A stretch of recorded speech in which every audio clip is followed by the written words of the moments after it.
Greetings and welcome to Jersey Girl Wisdom, and hoping we have some fun today with some people I know that last week wanted to tune in and see their old friend. So, Frankie Timmers, Reverend Dr. Frankie Timmers, welcome. I'm so glad you're here today. We have known each other now for a long time, so I want to give you a little bit of who Frankie is, well, at least who she is in my life, because I've had two main teachers in my life, and one was the person I refer to as my spiritual teacher, and that's the Reverend Dr. Rita Rogers Sperling from Jersey City. This little 5 foot red-headed woman with a limp and a smile and big blue eyes that could melt your heart, who's no longer on this plane, and then Reverend Dr. Frankie Timmers, who was my first science of mind teacher and who gave me permission to be myself. And she wasn't my first, you weren't my first teacher, but you were the first teacher I stayed with because I needed someone, I think I needed a woman, and I needed someone who laughed at themselves, and I needed someone who gave me permission to be me. And you were all those things. So Frankie comes to us originally from the Netherlands via, you know, Florida and New York State, and then landed in Morristown. And I'll let her give her own little history a little bit more. But mainly, she was my science and my teacher, and because we were in a part of the organization where we had one teacher, Frankie has been my science and mind teacher, my practitioner teacher, my ministerial teacher, and now for many years, I don't remember how long, prayer partner. How Yeah. long? How long have we been Well, doing I that? think you've been in CSLNJ for 17 years, so I'm thinking at 18. least 18. 18. So I'm thinking at least 15 of those. No, 10, Okay, 15 yeah. Yeah, it feels like a long time. That's a long time to every have a Sunday prayer partnership. morning. Yep, yep. So tell us a little bit about what you want the audience to know about you, and I know you have sometimes referred to yourself as an adopted Jersey girl. So welcome to Jersey Girl Wisdom. I love New Jersey. It's a most amazing place. As a garden state, we are close to the ocean, close to the mountains, close to rivers, close to the city. It's a little magical place. And yes, I remember Michelle very well when she entered our doors. And I'm Uh-oh. just I'm proud of you, Michelle, every single day. You know, every time I think of you, I just am so proud of how you embraced the teaching and how Mm. you worked it and how hard you worked and how you've served over the years. I always say that your DNA is in our walls at the center. And if those walls could speak, they would have so many beautiful things to say about you and your generous spirit. And then you went out on your own, and 18 years with your own community. You're just really a beautiful example of how the teaching works. And so I'm thrilled to be here with you today. Yeah, thank you, thank you. I love when because often many of my friends who came out of Morristown, and you included, talk about when I was, pregnant with my third son and had my long hair and I was in overalls and this. I remember getting pregnant and thinking, "Oh my God, what am I doing?" But and so it was a glorious journey, and CSL Morristown is in my heart, and it will always be in my heart. It was the community carried me. See, that's the thing. That's in this day and age, very often, while everything is getting virtual, and even if it's a virtual community, to those listening, I want to say to you, there is nothing more important in the world than community. Because at a time when I couldn't carry myself, my community carried me. I mean, I didn't have a car, I didn't have money for food. I got helped with my son. I mean, my community made my life possible, and they collectively helped to raise my child. So I hope for anyone listening that you have the beauty and the gift of community in the way that I had it. And Frankie has been the lead consciousness there for as long as I was there. How long have you been at Morristown now, Frankie? It will be 28 years on Oh, Lord December have 1st. mercy. That's a long time, one place. Wow, that's a long Yeah, time. like almost half my life. Yeah. And the interesting things that I want to give you a few more kudos because you deserve it. And it speaks to the teaching, and it speaks to embracing the teaching at large. But I remember you were the first person where I heard about the four agreements. Yep, I might have gone out and met with Miguel Ruiz, and yes, I brought him back to Morristown along with a good friend at the time. And you also were the one to introduce me to radical forgiveness, which is a focal point of my ministry now, and the forgiveness work that I do and the programs that I've developed. And you also taught me about shadow work. You were the one who opened those doors, and I will never ever forget that. That's where they were. Anybody can read a book, but I have this thing in me when I grab hold of a piece of wisdom and I recognize it. And so it's not about any one person, it's about how far you're willing to go with something. And so Frankie and I have had many discussions over the years about shadow and shadow work and healing. And I know that you've been in this country a long time, but you also come with a little bit of an objective view about how the world is. And with the little bit of traveling I have done, it's interesting how people see Americans. So I'd like you to, we wanted to talk today about shadow, and not just about the individual, but the collective shadow of the world. And I wanted to give Frankie a chance to give us her perspective on that. And so please, let me, talk to me about that and how you see that. Yeah, when I came to the United States, I remember growing up in the Netherlands, and there was conversation about how this country was very racist and the history of Native Americans and then African Americans and slavery.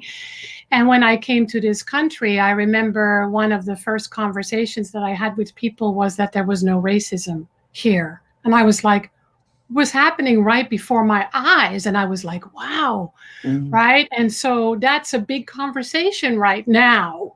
Interestingly, that after living in this country for almost 40 years, it's a big conversation now. And I'm grateful because I think that what happened here with the elections 4 years ago is very much about the shadow of this culture in this country. And hmm people can say it's about Trump or it's about Biden or it's about this side or that side. But what it really is that a light was shined upon this country, and we were awakened to say, what is my part in the consciousness that elected somebody mm, like him? And as hmm long as we keep talking about him and point fingers or hate him, we're not really doing that inner shadow work because we all have that inside of us. So for me, the journey of being in this country has really been about that. Every time that I have the temptation to judge or point fingers, it's an opportunity to say, what's happening inside of me that makes me be a part of that collective mm. consciousness? Yeah, beautiful. And this is definitely something that you and I are in complete agreement about, is how to transform the world through the inner journey. And now I've come over the years to call it the inner landscape. Um, but but as we embrace it and we don't look at the option and the power to transform, right? Because one thing that Frankie and I know will agree with, without me even asking her, is that we can't transform anything that is outside of us. I have no power outside of us. So, you know, I have a beloved neighbor, and we are definitely on different sides of the aisle politically. However, we are both very kind to each other. And I think that's part of the healing that's possible, is for us to figure out, how can I be kind, and how can I function in a world without needing agreement. And I want to give Frankie another minute, but I just want to remind you all that you are watching New Thought Media Network.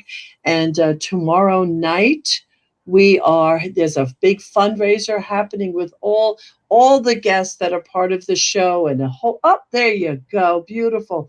It's like magic. And so all of these guests are going to be with you tomorrow night, all of these musicians and all of these speakers. And it's so fun to be part of this journey. So I just wanted to remind you all to tune in tomorrow night because it is the major fundraiser for the year.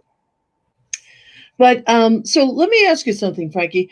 What shadow for you?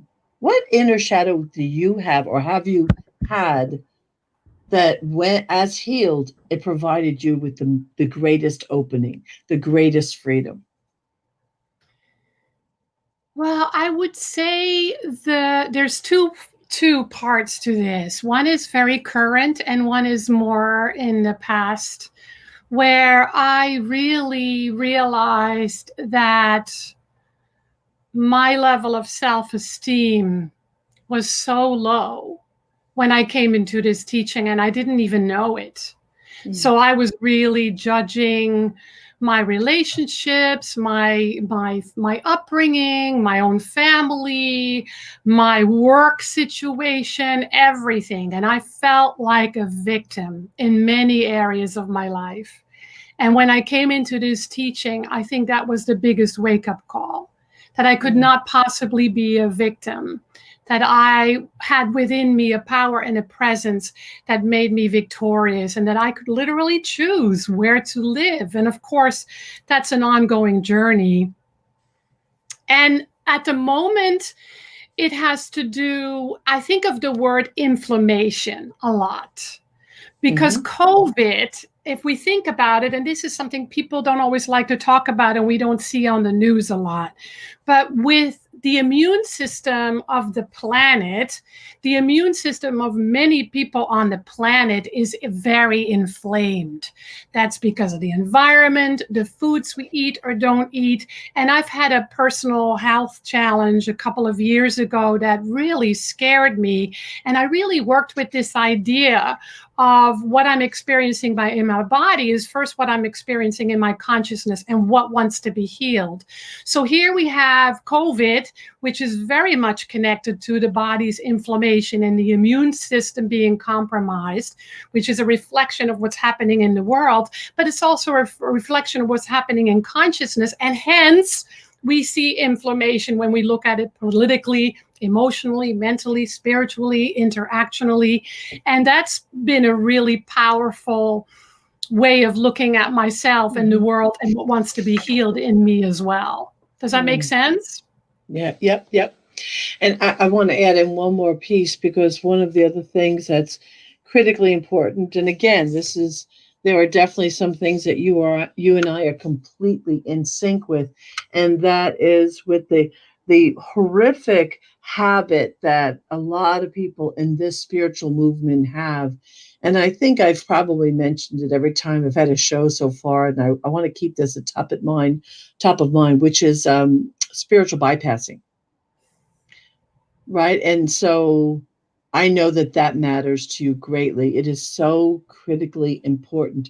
If I'm working with a client and my client is really needing to be loved and heard, and they tell me about an illness that they're having or about a struggle that they're having, before I'm going to spiritualize that, and before I'm going to say, oh, it's okay, and you can move on and you can be positive, I'm going to say, oh, wow, that's really horrible. I'm so sorry you're experiencing that. And I know that that's something that also that we're in sync with, that before we can call something out to the surface, we have to be willing to meet it. Right? I know you believe that. We have to be willing to just say what is, because then we're not at the mercy of it. And you used the word victim, and I got some clarity a while ago, and I can't remember where this came from. Sometimes we are victimized, but that doesn't make us a victim, right? Yes. Yeah, because I have definitely had things in my life that if I told you about them, if I told other people about them, there would be agreement and people would say, oh, yeah, you were a victim. Yet I know that I was victimized, but the idea of being a victim to me is a mindset that lives in us for a very long time. So that's definitely different. And I know that we both teach that to our communities. So let me ask you something. What is one piece of advice, only one, that you would give this audience that you think would change the world? Well, I definitely think it can be really simple. I think it starts with the willingness to be still. We're all running around. People are running around. There's a lot of distraction, especially with social media and Netflix. I have about 3 shows I'm interested in, but to really create space for silence, meditation, stillness, and not being distracted. Because it's in sitting still and closing our eyes, if that's what helps, and just really being present in our body and in our Mm, mind, that we begin to notice how we feel, what we're thinking, and then we can explore that. yeah. And whether it's just a thought process or journaling or art or whatever it is, just to begin to notice what it is that people carry. What is it that I carry in this moment? Is Mm, it grief? Because I actually think we're experiencing collective grief. And when mhm, grief is not experienced, it turns to addiction or anger or whatever else, right? And so it's just being with that and finding, accessing love and allowing that to be the mm. healing way, so that we can then begin to function from a place of wisdom or truth or love or clarity. So I think it's about keeping it really simple and just being very present within ourselves. Yeah, beautiful, beautiful, and I agree. Um, Coming from one who was afraid of silence, I can remember I have a when I in my first marriage when both of my two older boys were much younger. My eldest boy at the time belonged to a Cub Scouts, and they were going away on a camping weekend, and there wasn't enough children, or I guess suddenly they opened it up at the last minute to allow for siblings to come. So the day before they were going away, suddenly I found out that my younger son, and there was 4 years difference, was going to be allowed to go on this camping trip, and I was not anticipating this.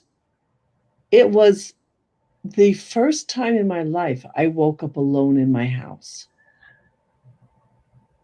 I had never been alone. And I'm telling you, I was petrified. I was petrified. I kept myself busy all day long. TV on, music on, dancing, cleaning, organizing, pulling apart cabinets because I couldn't bear the space of aloneness. And to the contrary, I've done everything I can to support my community, my students, to be able to embrace. And I give them assignments sometimes to just, and I think we probably have both done this, to shut off the radio in the car and make sure you're home in the quiet in your house, because you'll never be able to get in touch with that wisdom if you don't shut up. Yeah, and you know what? It was agony for me too. I used an egg timer for a minute because I thought a minute would just scratch my skin off. I couldn't stand it. But Wow. that's where it starts. I want you to duck for a minute. Look down into your lap. Oh Look yeah. at that. Look at the sign behind you. I Yeah. love. I know. I keep it there all the time because, you know, I was probably, my girlfriend and I were probably the two most or least likely people to be ministers, out of my high school. So, hey to anybody who knows me from North Bergen High School, we were the least likely people to be ministers. And yet, as the world has grown, I've come to embrace that, because the volume of wisdom and inspiration and creativity that comes out of silence. It can't be replicated with anything else. I just want to take another quick commercial moment to say this programming, these conversations, the music that happens on this station is beautiful and powerful. And I do request that you consider making New Thought Radio, Media Network Radio, part of your Christmas giving, not only tomorrow night, but here's the scroll is going across. Consider donating something to this very worthy ministry because the world is ready to be loved more. And what we're doing here with Reverend Frankie and with the other shows with the kind of music is helping people to fall madly in love with themselves. So please do that. So yeah. So I have one more question. If you were interviewing yourself, what's the one main thing you'd want me to bring out or that you'd want to bring out about yourself? Something unique about who you are in the world today. I would say that the thing I am most passionate about, especially now, is working with people who really want to dive deep. And I don't want to judge anyone else. That's not what this is about. But what I'm seeing a lot is that people are looking to be entertained, to do window shopping, as my meditation teacher calls it. Spiritual window shopping.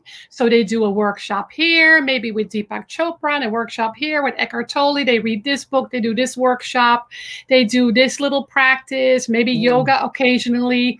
So it's kind of like they're at a smorgasbord, filling up on everything. So I am very passionate about choose one path and go really deep and let yourself experience your own magnificence. Because as long as you go everywhere and take a little bite of it, it's first of all, I don't think it's satisfying. And second of all, I think then it becomes more superficial. So whatever you choose something and dig deep and dive deep. And then if it's this teaching, use this teaching when you bump into someone or yourself or the world with any limitation. So I think that's what it is. Yeah, beautiful. Yeah, you'll always be a seeker and never be a finder if you're doing it that way. Yeah. So if you could start your life over and you would not be a minister, if you could start your life over, what would you do and why? Do anything else? Anything other than this? I know you sent me these questions, but I forgot about them, so I haven't given them much thought. I don't know. My first thought is I don't know. My second thought is it would probably have to do with something I did for a few years, which was teach languages. I would teach languages to others, especially in the United States. I find that people are very dependent on their own language. Even when they travel, they often refuse to learn another language. And I always learned, many years ago, I worked for Berlitz School, and I always learned, and I think there's a book by the founder, Charles Berlitz, who said if you learn 10 words in a few languages, you can speak to anybody on the entire planet. So it's like learning languages is so powerful. And then maybe it would be combined with travel. I might have to sneak some retreats in there. But really to be a language teacher so that people could have an experience of the culture and the life beyond these United States. Yeah, I would love to see our country embrace languages also. I know my grandchildren, their mother is Spanish, but they don't, she doesn't teach them because they say second generation people in this country, they avoid what their parents brought. And I find that very sad. So oddly enough, I give them the little bit of Spanish that I have. And, so we played this little game that has pegs with these different colors.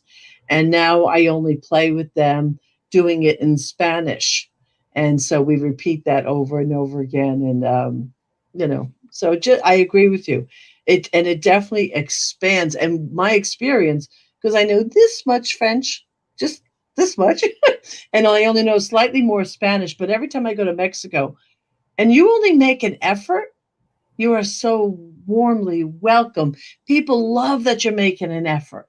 Yes. So it's a beautiful thing to break down barriers too. That's one of the beautiful things about it.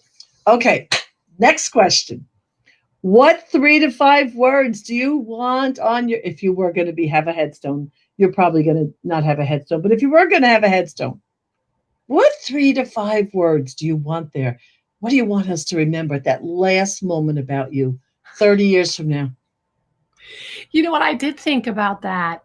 I actually would want nothing on my headstone. I'm in a place in my life right now where it doesn't matter whether I'm remembered or not. That's not from a depressing place. It's just that I so want to experience, well, maybe it would be something like longed for the truth more than anything. Oh, that's 6 words. But Oh, well, that's I, okay. Well, you can it have an wouldn't extra matter. word.